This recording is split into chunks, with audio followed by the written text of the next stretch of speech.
कौन है सप्त चिरंजीवी जिन्हें कोई मार नहीं सकता? सनातन धर्म के इतिहास में सप्त चिरंजीवियों का उल्लेख किया गया है। पुराणों के अनुसार कुल 7 ऐसे व्यक्ति हैं जो कि अमर हैं। इनको 7 चिरंजीवी भी कहा जाता है। ये 7 चिरंजीवी किसी न किसी वरदान या श्राप के कारण अमर हो गए हैं, जो कि पृथ्वी के अंत तक जीवित रहेंगे। अश्वत्थामा, बलिर्व्यासो, हनुमाश्च, विभीषण, कृपः, परशुरामश्च सप्तैते चिरंजीविनः। सप्तैतान् संस्मरे नित्यं मार्कंडेयं थाष्टमम्। जीवेद वर्षस्तन सोपि सर्वव्याधि विवर्जित।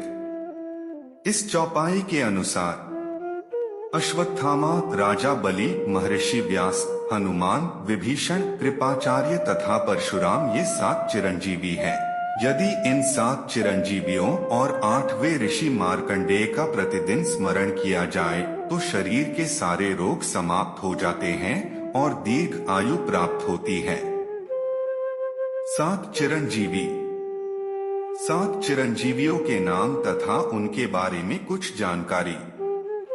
1. बजरंग बली हनुमान। भगवान शिव के 11वें रुद्र अवतार पवन पुत्र हनुमान जी थे। हनुमान जी का जन्म भगवान विष्णु के श्री राम अवतार का साथ देने के लिए हुआ था।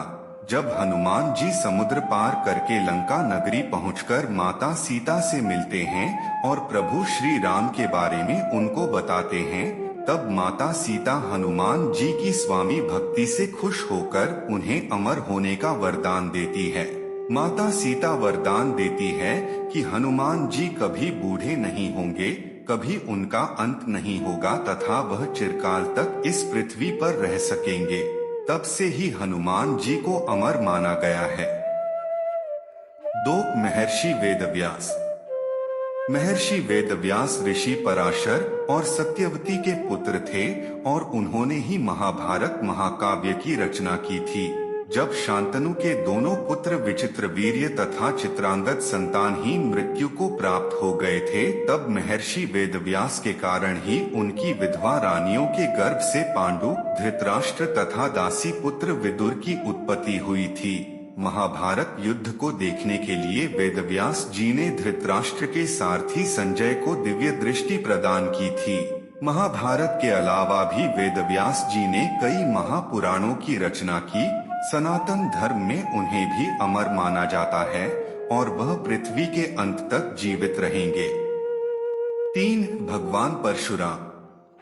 परशुराम जी भगवान विष्णु के 6ठे अवतार माने जाते हैं, जिन्होंने एक ब्राह्मण के घर जन्म लिया था। वे ब्राह्मण कुल में जन्म होने के पश्चात भी एक क्षत्रिय थे। उन्होंने भगवान शिव से शस्त्र विद्या प्राप्त की थी। भगवान शिव ने उनकी कुशलता से प्रभावित होकर उन्हें अपना परशु भेंट किया था, जिसके कारण उनका नाम परशुराम पड़ गया। परशुराम जी ने कई बार इस पृथ्वी पर से क्षत्रियों का समापन कर दिया था। उन्होंने अपने परशु से सहस्त्रबाहु का भी वध किया था। परशुराम जी को भी महापुराण में चिरंजीवी माना गया है।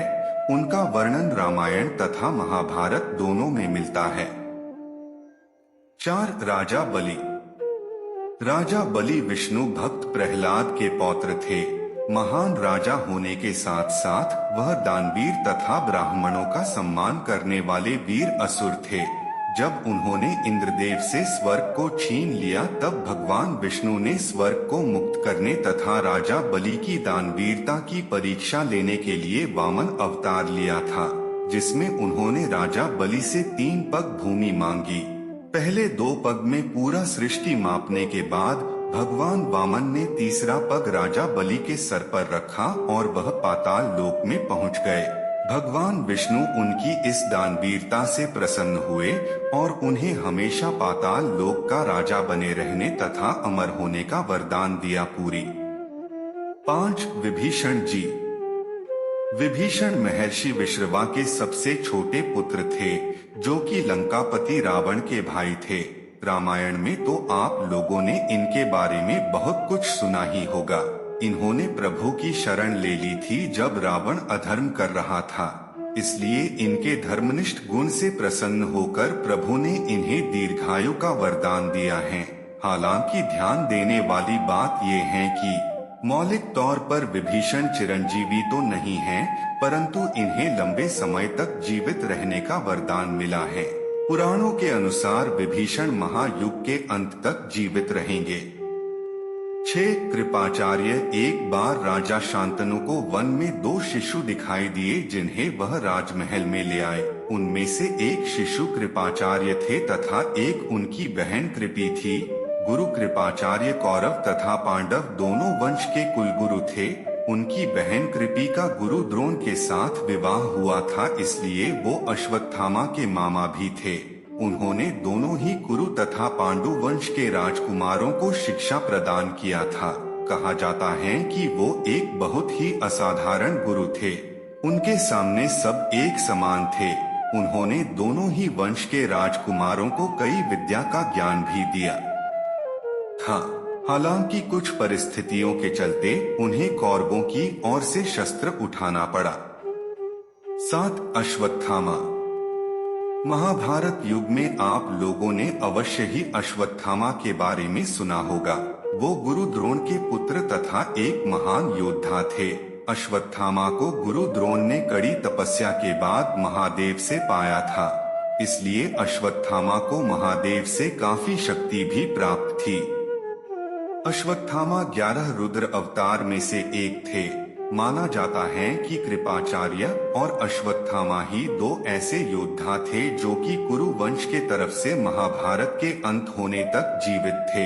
हालांकि अश्वत्थामा अमर हैं, परंतु प्रभु कृष्ण के श्राप के चलते वो न ही किसी के संपर्क आ सकते हैं और न कि उनको कोई देख सकता है। इसके अलावा उनके बदन के ऊपर ऐसे घाव भी हैं जो कि अनंत काल तक ठीक नहीं होंगे। ऐसा माना जाता है कि ये सभी 7 चिरंजीवी कलयुग में भगवान विष्णु के 10वें